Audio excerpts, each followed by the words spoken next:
आयुर्वेद का संगठन है वो आईएमए की तरह मजबूत क्यों नहीं फिर है? आयुर्वेद का जिक्र सनातन ग्रंथों के अलावा भी कहीं है? कि मैं लोगों को हमेशा कहता हूँ घर पे बनाइए।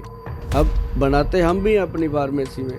हमारे पास आपको 1000 रुपया देना पड़ेगा, घर पे 500 का बनेगा। सुभाष गोयल शमशान से भी बोलेगा आपको, मैं आपको बता दूं कि ये नुस्खे आपके घरों में गूंजते रहेंगे। लीवर के लिए एक बहुत बेहतरीन औषध है जो हमें रसोई घर में रखनी चाहिए। दाल सब्जी में भी डालनी चाहिए या वैसे ही अपने को खानी चाहिए। गोल्ड की भस्म बनती है और चांदी की बनती है, बजर की जिसको हीरा बोलते हैं उसकी भस्म बनती है। आयुर्वेद का जिक्र सनातन ग्रंथों के अलावा भी कहीं है? मेरी बेटी है डॉक्टर मिशेल करके, मैंने उसको केरला से करवाया है और वो पंजाब में एक पहली ऐसी लड़की है जो मतलब अपने काम में पकड़ है उसकी पंचकर्मा में। आयुर्वेद का जिक्र सनातन ग्रंथों के अलावा भी कहीं है?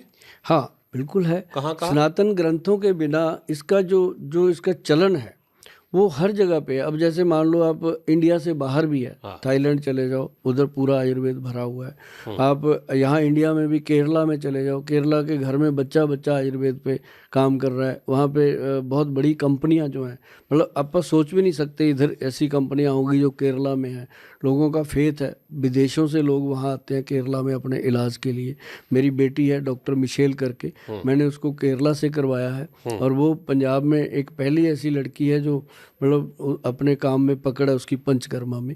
तो ऐसे ये पंचकर्मा क्या होता है? पंचकर्मा होता है जिसमें लोगों को मसाज दिया जाता है और उसके अंदर जैसे शिरोधारा है, वस्ती है, नेति है, इस तरह के जो काम होते हैं उसके अंदर सारे वो किए जाते हैं। ये एक बॉडी रिलैक्स सिस्टम है। 10-15 दिन लोगों को रखा जाता है और उसके बाद 10-15 दिन फिर उसके मोबाइल स्विच ऑफ होते हैं, उसको दुनिया से काट दिया जाता है। आधी बीमारी वैसे ठीक हाँ, वो दुनिया से काट दिया जाता है। जैसे हमारे लॉकडाउन के दिनों में आपने देखा होगा नदियाँ नाले सब साफ हो गए थे, शुद्ध हो गए थे, तो ऐसे ही उसको जब हटा दिया जाता है वहाँ पे उसको जो जहाँ खाना है वही मिलेगा, जो नहीं खाना वो उसको मिलना ही नहीं है।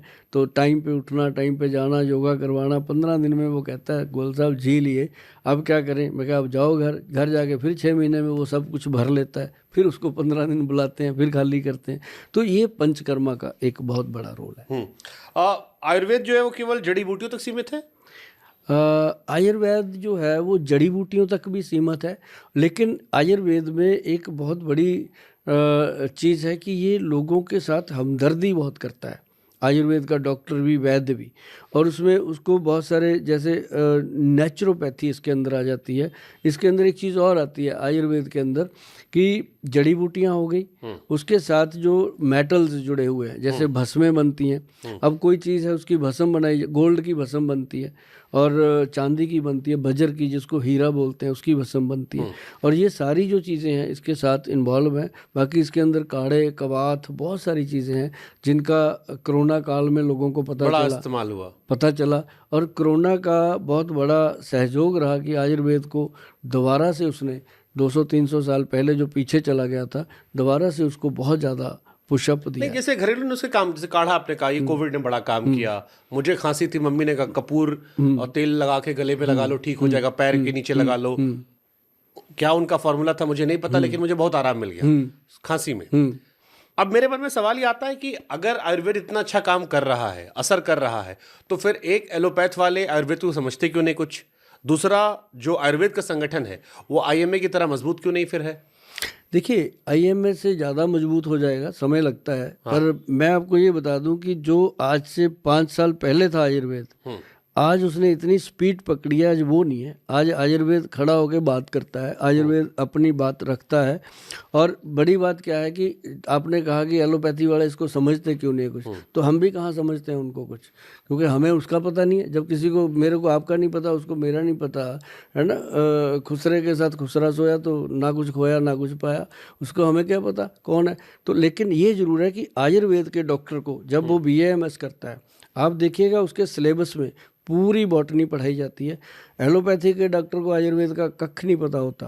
वैसे ठीक है, जो उसको नॉलेज होगी अपने घर की होगी किताबों की, लेकिन आयुर्वेद के डॉक्टर को एलोपैथी की पूरी नॉलेज होती है। इसको 6 महीने की जो इंटर्नशिप होती है वो सरकारी हॉस्पिटल में करवाई जाती है ताकि उसको वहाँ के मरीजों का एनवायरनमेंट जो है वो पता चले। BAMS डॉक्टर के पास वो नॉलेज भी होती है जो एलोपैथी की होती है। ठीक है, लेकिन जैसे बहुत सारी बीमारियां पहले नहीं थी, अब वो आ गई हैं। और जैसे मैं बार बार कह रहा हूँ कि कोई भी चीज़ होती है वो अपडेट मांगती है कि आप रिसर्च करते रहिए, नई नई जानकारियाँ नई नई खो जाएगी। अब जैसे कई बीमारियां हैं जिसमें कैंसर आया, एड्स आया, इम्यून डिसीज आई, ये शायद 500,000 साल पहले नहीं रही होंगी या 2000 साल पहले, या पता नहीं होगा हमें। अगर रही होंगी तो उस फॉर्म में है, पता नहीं रहा मैं हमें। बताता हूँ। तो इनके बारे में आयुर्वेद में कैसे काम होता है? देखिए, आप आयुर्वेद के ग्रंथ उठा के देखिए। अब एक छोटी सी एग्जांपल देता हूँ। आप एक पौधा लगाइए नीम का, क्या उसको जामुन लगेंगे? नहीं। भगवान अपडेट नहीं कर रहा। क्या आप संतरे के पेड़ को सेब लगे हुए देखोगे? नहीं। सेब को संतरा ही लगेगा। भगवान भी तो कर सकता है ना उसको अपडेट। भगवान कहता है मैंने इंसान के लिए जो चीज़ बनाई है उसी से मैंने इसको जिंदा रखना है। तो लेकिन इंसान क्या है, वहाँ से हट के अब देखो कहाँ चला गया। आपने आज से 20 साल पहले 30 साल पहले ही देखा होगा कि शराब की दुकानें कितनी होती थी, बहुत रेयर। अब शराब की दुकान बाद में खुलती है, साथ में पीने की जगह भी बना देते हैं कि यहीं लुटक बैठ के। ऑनलाइन भी कुछ स्टेटमेंट कर देते हैं कि घर तक पहुंचाएंगे और फ्री में। उसके बाद जो हॉस्पिटल कितने बने, लोगों को इसका नहीं ज्ञान कि हॉस्पिटल क्यों बने इतने मल्टी स्पेशलिटी। खुश हो जाते हैं लोग कि हमारे पास बड़ा हॉस्पिटल खुल गया। अरे भाई किसके लिए खुला है ना? तो खाना पीना जो खराब। अब अपडेट की बात अगर करें, आयुर्वेद जो है बहुत अपडेट हो चुका है। आज की डेट में आयुर्वेद में लोगों का इतना रुझान है जी। मेरे पास आप यकीन मानिए, मेरे क्लिनिक के ऊपर 30 टू 35 डेज़ की वेटिंग है। पहले लोग फीस जमा करते हैं, फिर उसके बाद 30-40 दिन बाद उसको टाइम मिलता है। उसके बाद क्लिनिक पे आके भी 4-4 घंटे की वेटिंग है। मैं हमेशा अपने वीडियो पे बोल देता हूँ कि भाई जिस दिन मेरे पास आना है उस दिन दिवाली समझ के आना कि आज छुट्टी है, यहाँ आके जल्दबाजी मत करना। क्योंकि हमारे वैद्य नाड़ी पकड़ के एक एक चीज़ देखते हैं, फिर दवा देते हैं।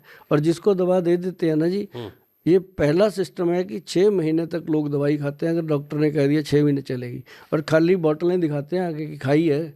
और उसको ये भी लिखते हैं पर्ची पे, हम अपडेट लेते हैं प्रिस्क्रिप्शन पे जब लेते हैं तो उस पर लिखा होता है कि फर्स्ट मंथ में 10% इम्प्रूवमेंट। 10% जो होती है ना सर, वो एक्चुअल होती है। मतलब अंदर से 20-50% उसको बेनिफिट मिला तो बाहर उसने बताया कि मुझे 10% बेनिफिट मिल रहा है। वैद्य जी भी समझ जाते हैं सारी बात। फिर उसको बताया जाता है कि इतनी देर ऐसे ऐसे, और सिर्फ खाने वाली दवाइयों से। और उसको कुछ भी नहीं कहते कि सिर्फ उसको छोड़ने के लिए क्या कहते हैं, माह की दाल, उड़द की दाल, राजमा, आलू, चावल, अरबी, भिंडी, सफ़ेद चना। देखो मुझे कैसे याद है ये चीज़ें। ऐसे बता के उसको भेज देते हैं कि ये 7 चीज़ें छोड़ देना, बाकी जो दिल करता है खाना। फिर वो पूछते हैं गोयल साहब ये भी खाएं? मैं क्या कहता हूँ खाओ, क्योंकि जो चीज़ें वर्जित हो जाती हैं जब कोई बीमारी होती है तो उसका सबसे ज़रूरी होता है कि परहेज़ करना। करते हैं लोग। अगर मैं आपसे पूछूं कि 5 ऐसी चीज़ें आप बताइए, क्योंकि आपने शुरू में किचन का जिक्र किया था, तो सवाल ये कि 5 ऐसी चीज़ें जो हमारे किचन में मौजूद है जो एक व्यक्ति को निरोगी रखेगी, हमें पता नहीं है, क्या बताओगे? क्या बात है। हम आपको 5 चीज़ें बताते हैं। सबसे पहली चीज़ आपको बताएंगे कि लीवर के लिए, फिर आपको बताएंगे हार्ट के लिए, फिर आपको बताएंगे ब्रेन के लिए, और उसके बाद आपको बताएंगे आपका ब्लड और बीरज को कैसे शुद्ध किया जा सकता है खाने पीने में, कोई दवाई नहीं। फिर हम आपको बताएंगे कि आपका जो ब्रेन के अंदर माइग्रेन का प्रॉब्लम रहता है, फैट बॉडी पे बढ़ता है, कैसे ठीक होगा। सबसे पहले फैट की बात करते हैं। जिन लोगों के घर में फैट का अटैक हो रखा है, मोटापा है, सेलुलाइट बढ़ा हुआ है बच्चों में या बड़ों में, उनको हमेशा अपने घर में जीरा, अजवाइन और सौंफ, ये 3 चीज़ों को तवे पे अच्छे से पका के रोस्ट करके इसका पाउडर बना के रखना चाहिए। और पाउडर को हमेशा खाने के बाद आधा चम्मच, पौना चम्मच मुंह में डाल के चूस चूस के खाना। उसके साथ फिर नरम नरम पानी पी लें, गर्म थोड़ा सा। तो मेरे को ऐसे लोग मिले हैं मिश्रा जी जिन्होंने मुझे बताया, क्योंकि मैं हरमंदिर साहब बहुत जाता हूँ, नैना देवी माता पे जाता हूँ हर महीने, तो वहाँ पे लोग मेरे को मिलते हैं पब्लिकली, है ना। जैसे आम एक लोगों का कल्चर है कि गोयल साहब आए हैं, फ़ोटो खींच लो, ये कर लो, वो बात बता के जाते हैं कि गोयल साहब आपका वो नुस्खा हमने यूज़ किया, हमारा 8 किलो वज़न कम हो गया, कोई कहता है 6 किलो वज़न कम। महीने में कोई 3 महीने करके मिला है, कोई 6 महीने करके मिला है। तो ये क्या होता है, एक्सरसाइज किए बिना कुछ भी वो खाते हैं बस, ठीक है। आप देखिएगा, आप करिएगा, किसी को करवाइएगा, हम करेंगे, आप करिएगा, आप नहीं हुआ तो फिर टैग कर देंगे आप, बिल्कुल अटैक करेंगे। गोयल साहब ने नुकसान कर गया। और दूसरी बात सुनिए, अब इसके बाद हम बात करते हैं लीवर की। लीवर के लिए एक बहुत बेहतरीन औषध है जो हमें रसोई घर में रखनी चाहिए, दाल सब्जी में भी डालनी चाहिए या वैसे ही अपने को खानी चाहिए, उसका नाम है भूमि आंवला। जो एक तो आंवले का वृक्ष होता है, एक छोटा पौधा होता है भूमि आंवले का। जो छोटा पौधा होता है उसको, उसका मार्केट में जो पंसारी होते हैं उनसे वो उसका पंचांग मिल जाता है। पंचांग मतलब उसके पांचों अंग, फल फूल पत्ते तना जड़ सारा, तो वो ड्राई मिलता है। उसको सुखा करके उसका पाउडर बनाओ। पाउडर जो है वो 1 चम्मच कोई भी इंसान सुबह खाली पेट ले ले, मिश्रा जी चाहे आप भी खाओ, मतलब उससे आप जो भी खाते पीते हो दिन में, उसका जो भी बॉडी पे बैड इफेक्ट है वो सारा लीवर को, वो ऐसे करता है लीवर को, जैसे आप ना एक कपड़ा गंदा हो गया मान लीजिए, उसको आप मशीन में डाल के डिटर्जेंट डालते हैं और जब बाहर निकालते हैं एकदम क्लीन, ऐसे लीवर को वो क्लीन करता है। अगर इसको कोई 5-6 महीने लगातार खा लेता है ना जी, तो वो कहता कि यार गोयल थैंक यू यार तेरा। छोटा आंवला, छोटा भूमि आंवला छोटा सा होता है। तो ये मार्केट में कैसे मिलता सर अगर आप गूगल पे भी लिखो ना भूमि आंवला, तो उसके ऊपर आपको स्पेशल आएगा कि ये लीवर का बॉडीगार्ड है। ये ग्रंथों का लिखा हुआ है और सिंपल मार्केट से मिलता है। लाके इसको मिक्सी में ग्राइंड कर लीजिए और पाउडर बनाइए। क्योंकि मैं लोगों को हमेशा कहता हूँ घर पे बनाइए। अब बनाते हम भी हैं अपनी फार्मेसी में, हमारे पास आपको 1000 रुपया देना पड़ेगा, घर पे 500 का बनेगा। क्योंकि मैं इसलिए बताता हूँ भाई 140 करोड़ की आबादी है, सबको तो मैं दे नहीं पाऊंगा। अगर उनमें से 1 करोड़ ऑर्डर भी मेरे पास आ गया तो भाई साहब मेरे को तो घर छोड़ के, इसमें रईसो नवाबों कमी तो है नहीं, कभी तो है नहीं, तो घर छोड़ के भागना। ऑर्डर कर देंगे 1 करोड़ बॉटल देने का मतलब है 20-25 ट्रक एक दिन में, कौन करेगा। मतलब नुस्खे मैं इसलिए बताता हूँ कि आप घर पे बनाइए, घर पे खाइए। और अब ये हो गए 2, अब तीसरी बात करते हैं। अब करते हैं हार्ट की बात। बड़ी समस्या है दुनिया में, बहुत बड़ी समस्या है जी, और इसको बड़े आराम से काम करता है आयुर्वेद। और मैं आपको एक बात बता दूं, जितने भी लोग इस बात को सुन रहे हैं, हार्ट सबके अंदर है। जिसने किसी को दे भी रखा है वो भी संभाल के रखना, इसको सामने वाले को बोल देना संभाल के रखना, नहीं तो नुकसान उसी का होना है। मतलब ये है कि इसको आपने अर्जुन छाल का पाउडर, सर अर्जुन का पेड़ होता है, जिनको नहीं पता आप गूगल पे जाके अर्जुन ट्री लिखिए, आपके सामने पेड़ खड़ा हो जाएगा करके, आप कहोगे ये तो अच्छा हमारे घर के पास ही है, सब जगह खड़ा है। तो उसकी छाल लीजिए, उसको ड्राई करके उसका पाउडर बना के रखिए, नहीं तो पंसारी से मिल जाएगी, वहाँ से ला के बना लीजिए। ये पाउडर मिश्रा जी 1 चम्मच पाउडर, 1 बड़ा गिलास पानी, उसमें बॉईल कर लीजिए धीरे आंच पे। जब आधा रह जाए उसमें कुछ नहीं डालना, उसको बस काढ़ा बना के सिप कर करके पीना है। आप यकीन करिए कि हार्ट की कभी भी प्रॉब्लम नहीं आएगी। मतलब ऐसी चीज़ें हैं ये, कभी भी प्रॉब्लम नहीं आएगी। अर्जुन छाल जो है एक ही ऐसी औषध है जो हार्ट को ठीक रखती है। इसके बहुत सारे औषध हैं, कंपनियां बनाती हैं, वो एक ट्रेडिंग है। लेकिन मैं जो बताता हूँ, मैं ये कहता हूँ कि अपनी जड़ों से जुड़ जाइए, क्योंकि दुनिया में कोई भी रहने वाला नहीं है, पर सुभाष गोयल शमशान से भी बोलेगा आपको। मैं आपको बता दूं कि ये नुस्खे आपके घरों में गूंजते रहेंगे, और ये वो साइंटिफिक नुस्खे हैं जो हज़ारों सालों से चल रहे हैं। जैसे आपने बात करी थी ना सर कि कैंसर वगैरह बीमारियां पहले नहीं होती थी, 5000 साल पुराने ग्रंथ में नुस्खा लिखा हुआ है, नोट कर लीजिए, आप भी लिख लीजिए, वो मिलेगा आपको।